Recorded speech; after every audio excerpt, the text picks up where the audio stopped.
Nous sommes de retour sur le plateau de la grande question et nous posons la question de savoir si la venue des hommes de Dieu en Côte d'Ivoire est un business ou une réelle bénédiction pour l'Église. Et nos invités sont le prophète Niaoré Roland, le prophète Ekra, l'évangéliste Jonathan Gba et le prophète Zopo Marc, avec qui nous avons posé les bases donc, de cette problématique.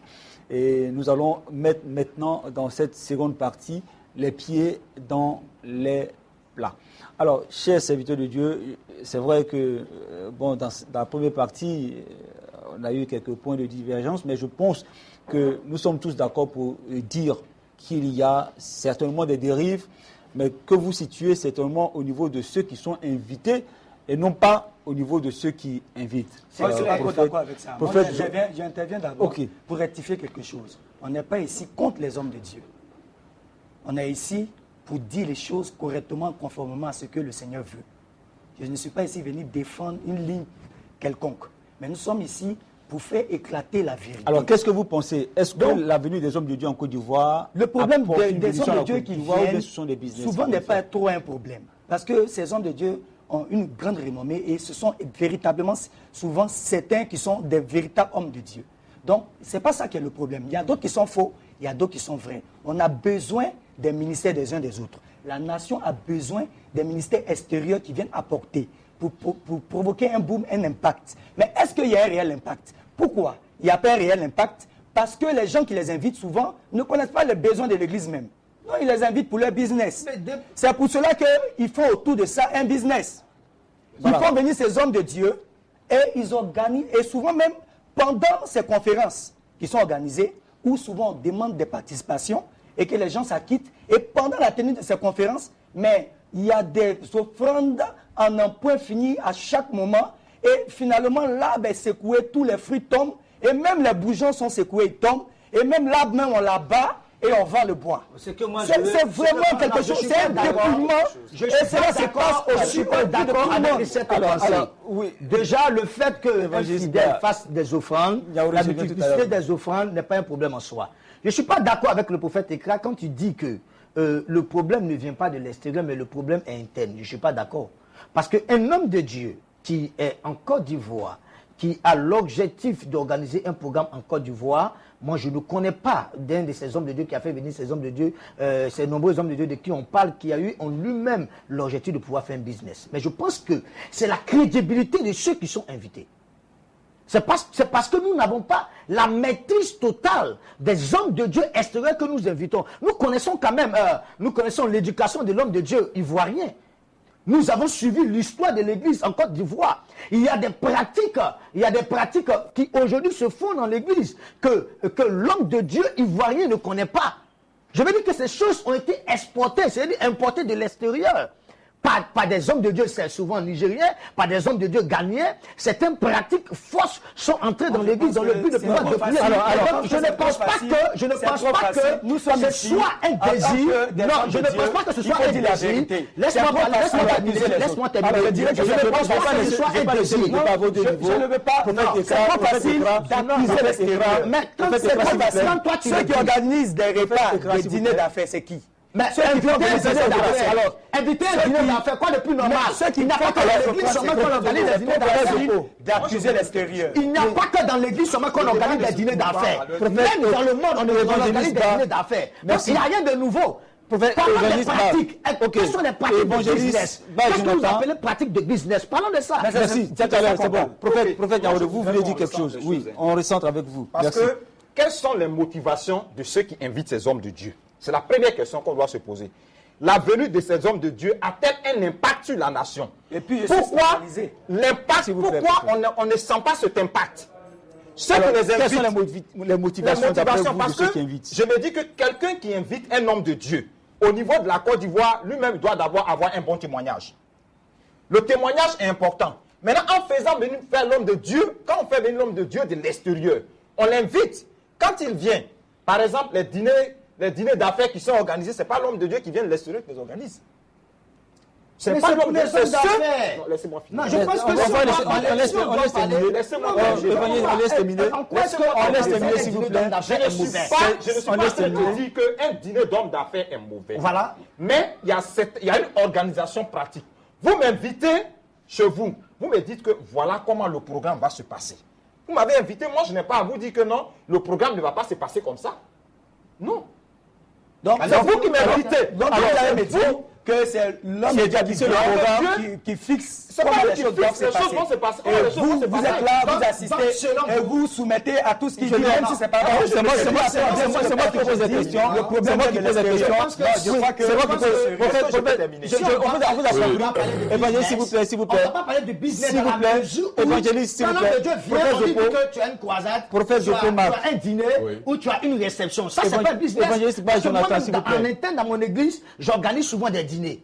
Des dîners pour le coup. Évangéliste, des dîners pas arriver au business. Si on doit parler de business, parlons d'un principe de business. Prophète Zopo, moi je prophète Ekra, s'il vous plaît. Prophète Zopo. Alors, je vous pose une question. On a donc tous les programmes. On fait des offrandes, comme tout à l'heure l'a relevé le prophète Ekra. On fait des offrandes, il a même dit peut-être avec un ton d'humour, on secoue les fruits mûrs, les fruits verts, les bourgeons et même un abalab pour vendre le bois. C'est une réalité peut-être un peu trop amère de la façon dont tu le dis. On a des idées qui sont organisées avec des tickets d'entrée à des prix très exorbitants. Et puis on a tous ces objets qui sont vendus, vraiment, tout ça. On se demande, le business n'est pas réel dans ces cas-là. Vous qui avez été très près de ces programmes. Oui, merci. J'ai entendu beaucoup de choses tout à l'heure. Si je ne parlais pas, c'est parce que... On vous a senti très silencieux, effectivement. J'étais silencieux pour écouter tout le monde. Parce que dans la vie, souvent, quand tu n'as jamais nagé, tu ne sais pas que quand tu nages, ton dos est dehors. Je vais dire aux hommes de Dieu ici. Ça, c'est biblique. Hein? Oui, je vais dire que aux hommes de Dieu ici, la vision dans laquelle l'Église en Côte d'Ivoire est en train de connaître sa croissance, il est important que l'arrivée des hommes de Dieu, qu'ils soient anglophones ou francophones, est important. Je vous dis est important. Tout à l'heure, il a parlé du leadership. Quand on parle de leadership, on parle de leader. Qui est le leader dans le milieu évangélique en Côte d'Ivoire? Qui? Depuis le départ du feu, le prophète Kakou Sévérin, qui par lui, le réveil spirituel est venu en Côte d'Ivoire. Dites-moi le nom d'un seul homme de Dieu qui peut rassembler 12 000, 15 000 personnes ici dans cette nation. Oh, on a des talents ici. Oh, on a des talents. Et pourquoi Merci. Sans cela, on parlera du sujet. Parce qu'on parle de business, parce que nous sommes voilés par une situation dans laquelle nous-mêmes, nous les soldats de Dieu, nous sommes. Qui est quoi? Qui est le manque de confiance et le manque de confiance de ton frère. Le manque de confiance en soi-même et le manque de confiance de ton frère. C'est réel. Je l'ai dit ouvertement. Moi, en tant qu'organisateur et en tant qu'homme de Dieu qui est aussi en contact avec certaines personnes à l'extérieur, puisque dès le mois de l'année 2015, on a l'arrivée encore de grands hommes de Dieu.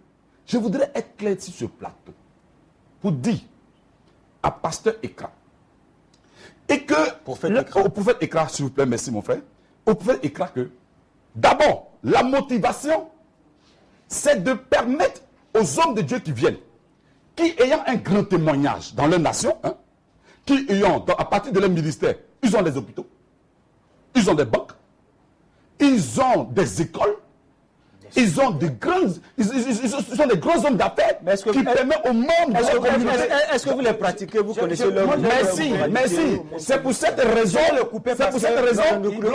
lorsque la caravane des aides dirigée par le bishop César Kassé a fait venir l'archbishop Duncan Williams. Prends le cas de Duncan Williams. Ça a été un impact. Mais ça a été un impact parce que quand tu vois le père Duncan, il a des hôpitaux, il a des écoles, il a des cliniques. C'est un homme qui fait de l'immobilier. Pas seulement que pour s'enrichir, pour permettre aussi au peuple de Ghana.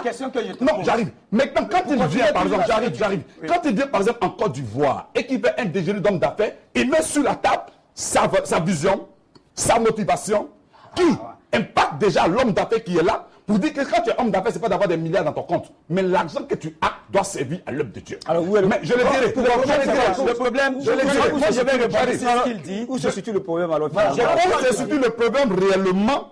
Le problème est situé au fait que les hommes de Dieu qui sont dans cette nation, certains se permettent d'inviter certains hommes de Dieu, et à partir de ce moment, comme le prophète Ekra a dit, l'arbre est secoué, les fruits tombent, on abat l'arbre et on le déracine et il n'existe plus. Beaucoup d'autres ministères sont victimes de ça. Et nous, les promoteurs, et nous, les hommes de Dieu, qui sont en contact avec l'extérieur, qui fait venir les hommes de Dieu pour impacter la nation et pour faire sortir, susciter des véritables leaders dans cette nation, nous sommes victimes de certains injures, de certains propos.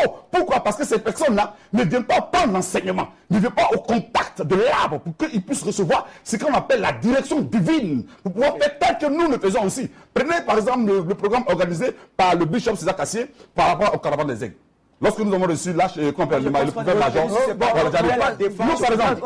s'il vous plaît, j'aimerais qu'on reste dans le débat, qu'on ne vienne pas faire la défense d'un programme qu'on a organisé. Ce n'est pas une défense. Ce n'est pas une défense. Non, mais nous sommes en train de dire quelque chose. Par exemple, le prophète Ekra nous dit par exemple que la Côte d'Ivoire a un besoin réel. Et regarde le besoin qu'il parle. Il dit l'Église a un besoin réel. Écoutez bien le besoin qu'il est en train d'énumérer. Il dit, on a bien des instruments, on a bien de tam-tam, de micros. Écoutez, c'est les tam-tam, les micros, c'est ça le réveil. Je n'ai jamais dit ça. Je n'ai jamais dit ça. C'est pas ça. Le réveil, c'est quoi? Le réveil, c'est quoi? Le réveil, c'est le leadership. Il faut recadrer. Le réveil,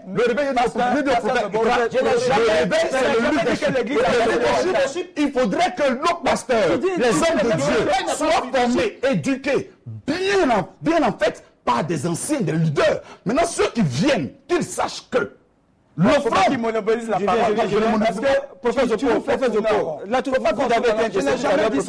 Oui, je réponds parce que il faut qu'on se recentre sur ce qu'on est en train de dire. Ce qu'on dit est tellement sérieux. Il y a des défaillances dans votre organisation. Toute organisation confondue. Il faut tirer les leçons et puis pouvoir avancer de manière plus efficace. C'est pourquoi nous sommes présents ici. On n'attaque personne. Et je n'ai jamais dit que le besoin de l'Église, c'est les instruments. Je ne l'ai jamais dit. J'ai dit... Tu as dit le réveil. Quand on parle du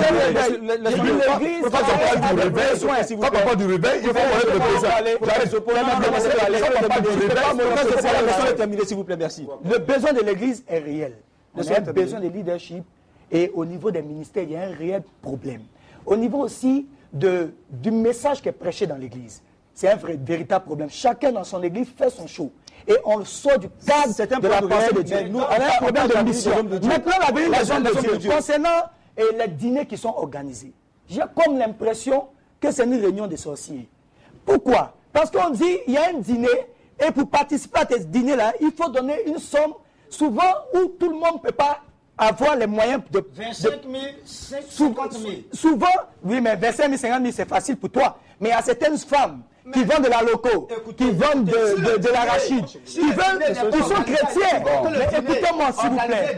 Permettez-moi, mais pourquoi vous organisez dans un hôtel luxueux?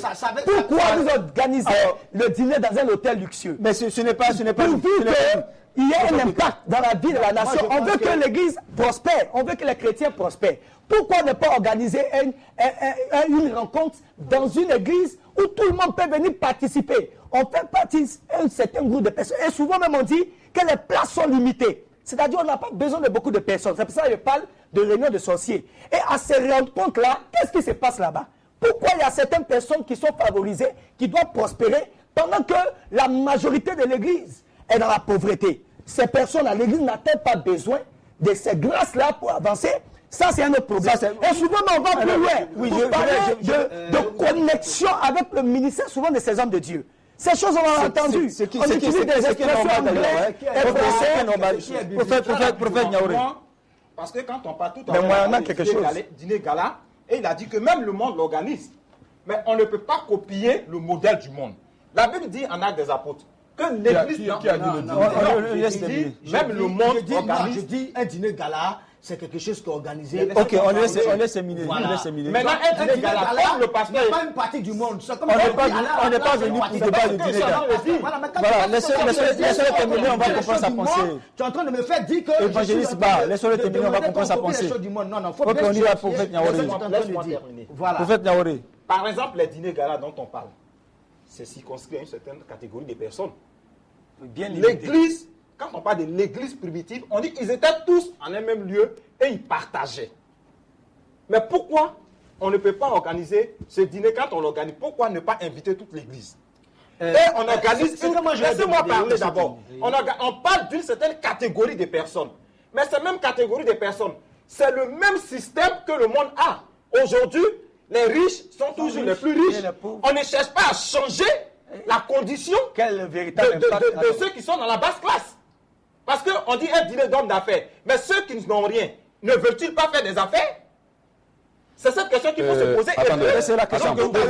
Non, on ne répond à personne. Oui, prophète Niaouré, je pose une question. Non, je pose une question.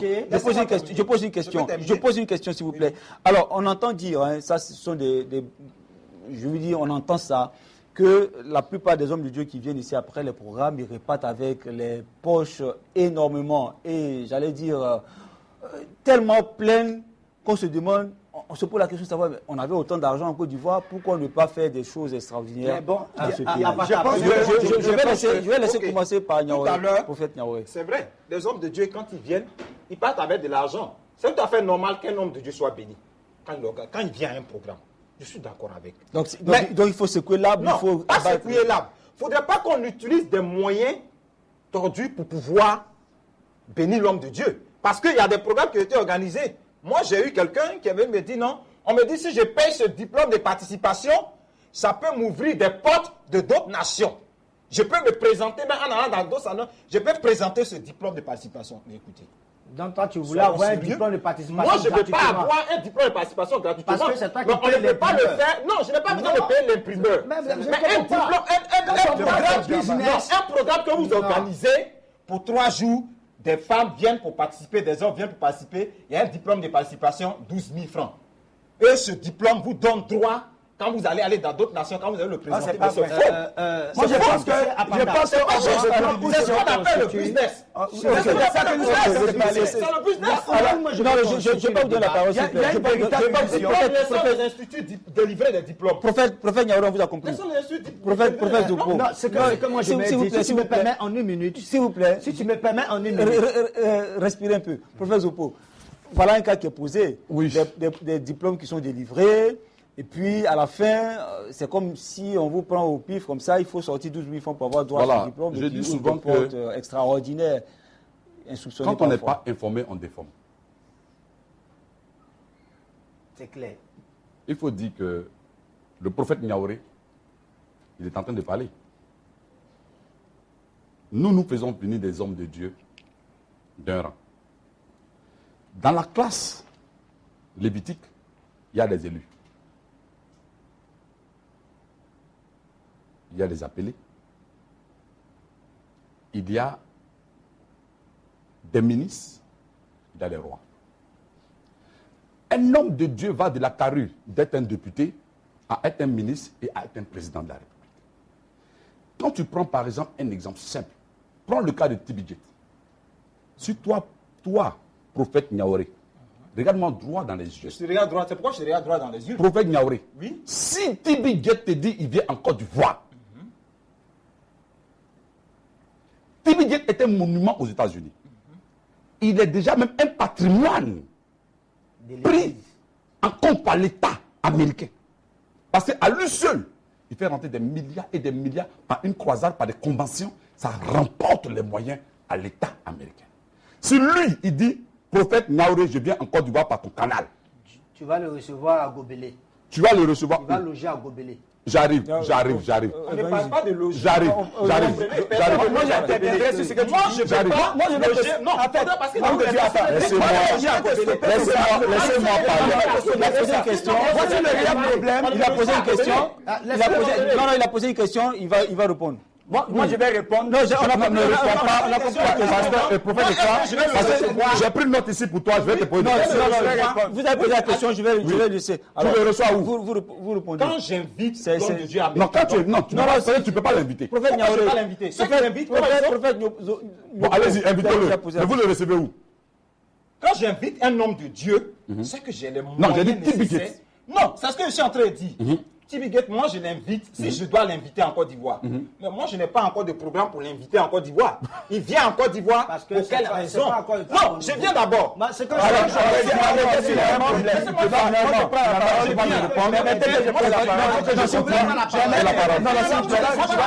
je vais laisser évangéliste. Il m'a posé une question. Vous avez déjà répondu. Évangéliste. Moi je pense que là où se situe le véritable problème. Moi j'ai la parole, je n'ai pas terminé. Non, vous avez fini, s'il vous plaît, merci.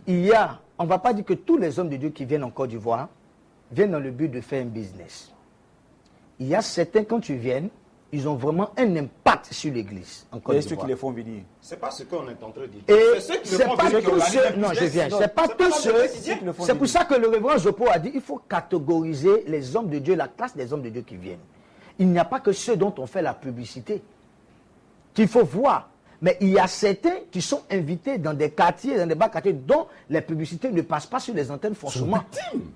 Et qui font des victimes dans l'église. Peut-être parce qu'ils n'ont pas un nom extraordinaire. C'est de ça qu'il faut parler. Et moi, je veux que quand on situe, c'est-à-dire s'il faut situer les pratiques du business, je n'aimerais pas qu'on puisse situer les pratiques du business en termes d'organisation de dîner gala, organisation de veillées, organisation de séminaires. L'organisation d'un séminaire est tout à fait normale, où on dépose des diplômes, c'est tout à fait normal. Quand on te demande de donner des... Mais on parle de business, on parle de business, je viens. On parle de business dans la mesure où certains de ces hommes de Dieu qui sont invités ont des pratiques qui ne sont pas conformes à la parole de Dieu. Et qui utilisent ces pratiques à des fins financiers. Je voudrais que ce soit de ça qu'on puisse parler. Évangéliste Jonathan.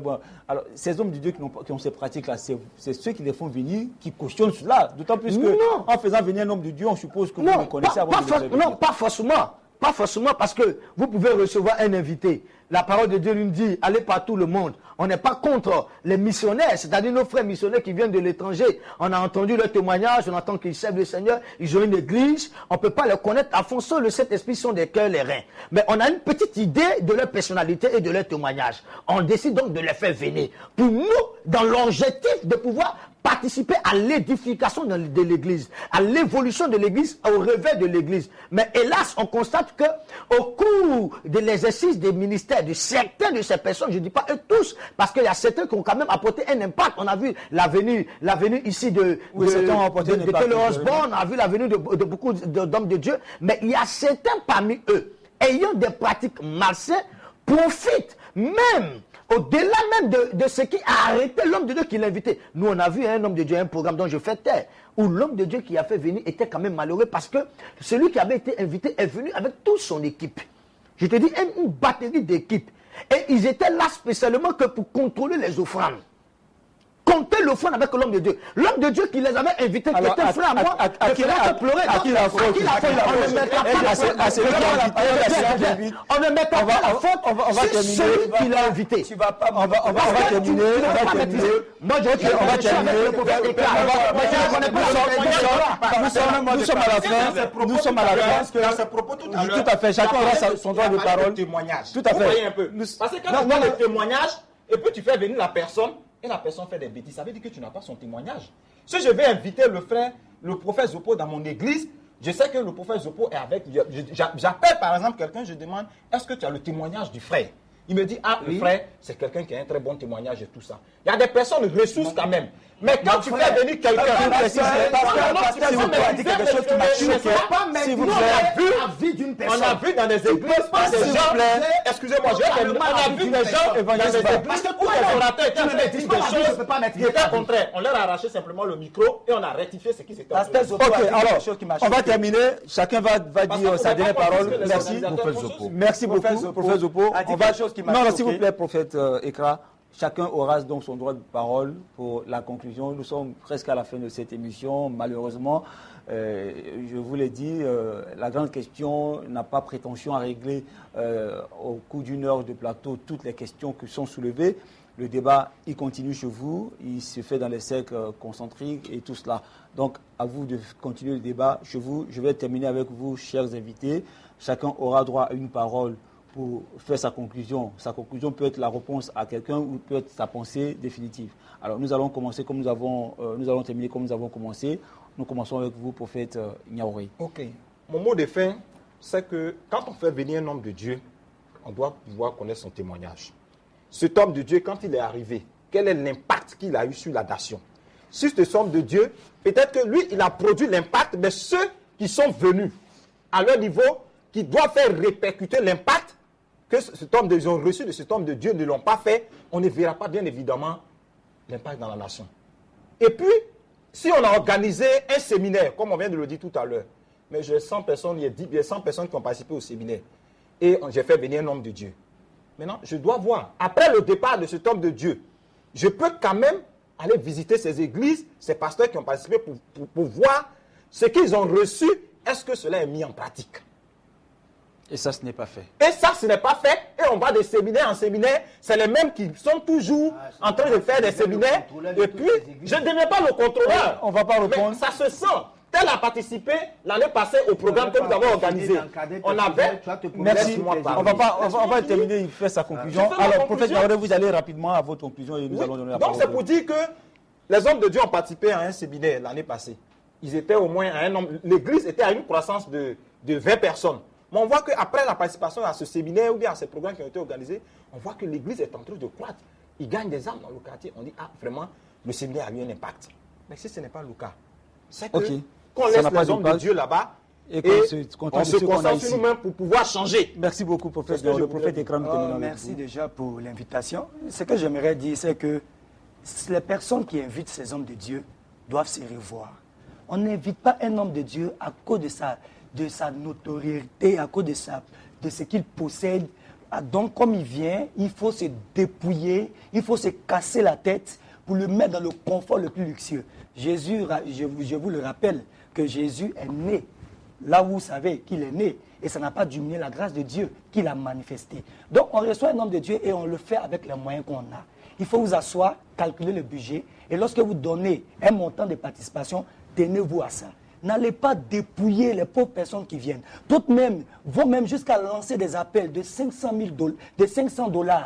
Et des gens se dépouillent, ils n'ont pas, on dit non, va à la maison, va prendre ton argent dans ton compte bancaire pour venir, parce que tu seras béni. Où est cette bénédiction? C'est une illusion. La grâce de Dieu s'achète-t-elle avec de l'argent? Un homme de Dieu vient impacter une nation et on dépouille les chrétiens. Souvent après ces programmes, ça se réunit pour faire les comptes et on a gagné tant, on a gagné tant. En réalité, l'objectif derrière l'invitation de ces hommes de Dieu, c'est ce qui s'est passé au temps de Géasi. Géasi veut profiter du ministère d'Élisée pour se faire plein les poches. Judas a voulu profiter du ministère de Jésus pour se faire plein les poches. Donc, vraiment, je vous interpelle, vous qui organisez, revoyez-vous. Recherchez le besoin de l'Église et en fonction du besoin de l'Église, invitez les hommes de Dieu qui viendront impacter sans que les chrétiens ne soient dépouillés. Évangéliste Jonathan Ba. Ce que moi je m'aurais dit, Jésus est né certes dans une crèche, mais les rois mages qui sont venus lui faire offrande n'étaient pas du n'importe quoi. C'est vrai que Géasi, c'est vrai que Géasi, selon lui, mais avant en Israël, il faut connaître l'histoire, on ne pouvait consulter un prophète sans apporter une tradition ou bien c'est la loi.